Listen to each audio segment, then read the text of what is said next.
You ask Tiger to solve. This deals with linear equations with one unknown. The final result is z equals 42. Let's solve it step by step.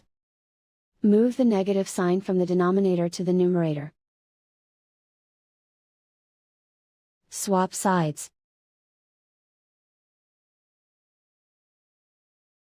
Isolate the z. Multiply both sides by 6. Group like terms.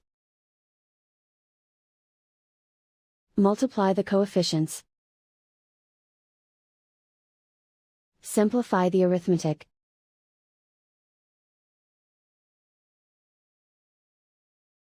Convert the z into a positive number. Multiply both sides by -1.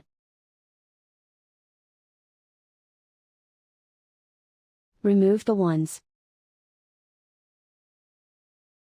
Simplify the arithmetic.